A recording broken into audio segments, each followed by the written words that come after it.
Trabalhe, sirva, seja forte, não encha o saco. Hoje eu vou trazer a resenha do livro Terapia de Guerrilha do Ítalo Marcilli e falar por quê que todo mundo deveria ler. Oi gente, bem-vindos ao meu canal, aqui é a Ariela e sim, primeira resenha de livro por aqui é o livro Terapia de Guerrilha do Ítalo Marcilli, que eu li agora em 2022, um livro excelente e é por isso que eu vou falar dele hoje aqui. Ítalo Marcilli é médico psiquiatra, casado, pai de 7 filhos. Quando ele escreveu esse livro, ele era pai de 6. Quem sabe já não é pai de 8. E o livro Terapia de Guerrilha nada mais é algo que ele fazia ou faz, não sei, no Instagram com os seus seguidores. Tanto que a gente vê que o livro está cheio de prints dos stories e das caixinhas que ele respondia nas suas redes sociais. Como que ele mesmo vai definir a terapia de guerrilha? Ele fala que não são respostas particulares, como ele fazia no consultório dele de psiquiatria, né? Onde vai abordar a particularidade de cada um, os seus problemas. Mas na terapia de guerrilha, ele vai pegar os mecanismos e padrões que são comuns a todos nós seres humanos e vai abordar isso de forma clara e de forma direta, né? Ele fala que terapia de guerrilha é isso, né? Nós nascemos e já fomos convocados para essa guerra, e os socos que ele vai dar não são para nos ferir, mas para nos mover, simples assim. O livro tem cerca de 300 páginas, 24 capítulos, e o que me chamou a atenção foi o escopo do livro, como ele aborda tantos assuntos, mas ele não dá simplesmente uma pincelada e aborda de forma superficial, ele fala de forma profunda sobre todos eles. Porém, de uma forma extremamente direta, e aí que eu me identifiquei muito, e do pouco conhecimento que eu tenho de psicologia, eu diria que esse livro é praticamente uma terapia breve. Ele vai abordar os temas de forma fácil, de forma direta, sem enrolação, sem filosofada, e ele não vai falar necessariamente aquilo que a gente quer ouvir, e não necessariamente aquilo que a gente está acostumado a ouvir. Ele vai falar simplesmente aquilo que todos nós precisamos ouvir. O Ítalo tem dentro desse livro, eu diria que muitas vezes, um vocabulário meio chulo. E aqui eu não estou falando de coloquialidade, tá? Porque a forma como ele escreveu esse livro é uma forma super informal, realmente para aproximar o leitor, e como a gente viu, tá replicando aqui muitas das conversas que ele tem no Instagram com o seu público. Mas ele muitas vezes tem um vocabulário aí que eu não tenho outra palavra para descrever a não ser essa, e talvez seja a forma dele de fazer o seu deboche. E para a gente ter uma ideia, eu vou ler o nome de alguns capítulos para vocês entenderem. Capítulo 1, pare de fingir que você não tem um corpo e trate de se instalar na realidade. Sua prudência é pose e você é um cagão. Sua timidez é puro egoísmo. Trabalho, vocação e outras confusões, vamos acabar com essa síndrome de Exu. Então, chega até a ser cômico, é debochado, mas é um livro de conteúdo extremamente sério. Quando eu li, eu fiz um mind map, colocando aqui os pontos que eu achei mais interessantes do livro, e eu vou dar uma pincelada em algumas coisas aqui para vocês. Mas uma coisa que ele começa falando é da importância de um ritual de presença numa sociedade hoje onde somos extremamente dispersos. Ele fala da importância da gente cuidar do início do nosso dia, planejar o nosso dia, ter uma consciência corporal para a gente evitar a dispersão, evitar viver a agenda dos outros, né? Criar a nossa própria agenda. E ele mostra ali como que é feito esse hábito na nossa mente quando a gente tem a diferença do intelecto e do afeto.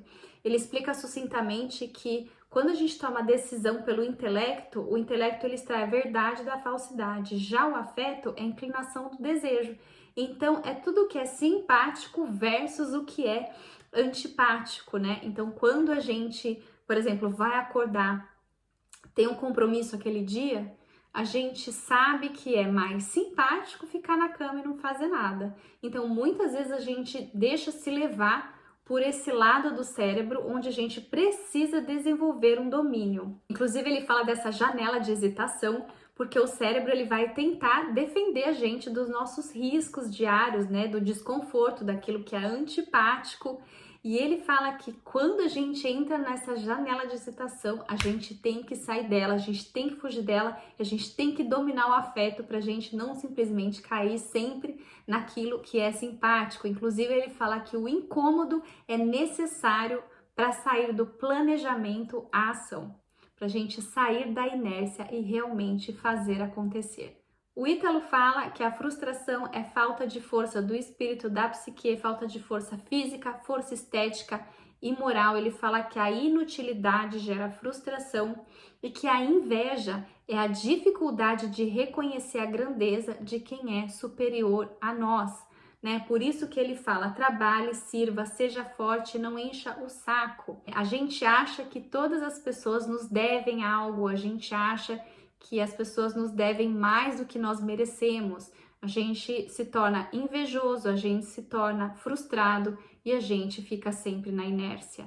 Outra coisa muito pertinente que ele aborda é sobre essa nossa busca incessante pelo propósito de vida, né? A gente está sempre preocupado com os porquês, por que eu nasci, por que eu vim para esse mundo, qual é o meu propósito nesse mundo, quando na verdade a gente devia estar preocupado com os comos. Como eu farei isso? Como eu farei isso acontecer? Como eu farei isso hoje? E a gente fica aí perdido, filosofando, tentando achar um propósito de vida e deixa de fazer muita coisa. A gente também entra no vitimismo, né? Achar que as pessoas nos devem mais do que merecemos, como eu comentei lá atrás. E ele vai falar daquela mentalidade nossa de ou caso ou compro uma bicicleta. E ele começa a questionar por que as coisas têm que ser sempre excludentes. Por que não pode ser eu caso e eu compro uma bicicleta? Que a gente tem que parar de criar problema onde não existe. Ele também vai entrar na parte de relacionamento, vida 2, casamento. Ele vai falar que não existe alma gêmea, que isso se trata de fazer a coisa certa com a pessoa que a gente escolheu. E ele também vai falar, até queria ler o trecho da página 244 do livro dele, que diz o seguinte: frequentemente as relações se desgastam menos por falta de amor e mais porque não conseguimos nos livrar do desejo imbecil de disputar o poder. E tudo só para nos autoafirmarmos. A partir de hoje, enfie isto na sua cabecinha. O que nos afirma não é a imposição do nosso querer, mas o exercício amoroso da autoridade.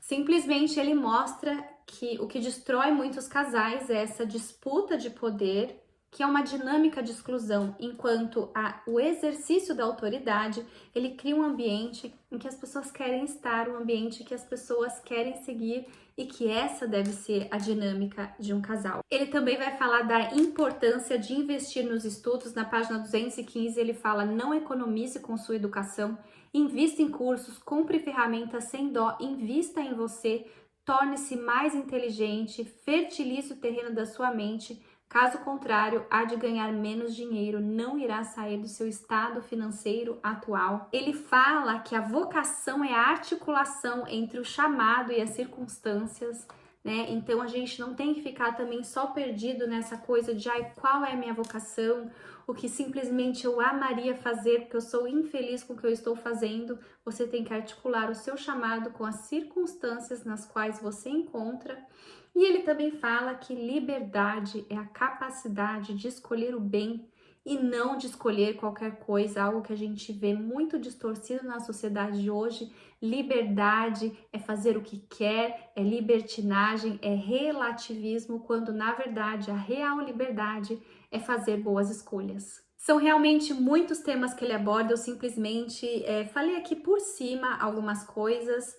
Mas se eu fosse resumir o livro, ele basicamente fala que nós precisamos de 4 coisas: a força física, a energia psicológica, a energia moral e a consciência espiritual. E esses são os pilares que vão construir seres humanos mais fortes. Mas aqui está o ponto essencial: a vida é guerra.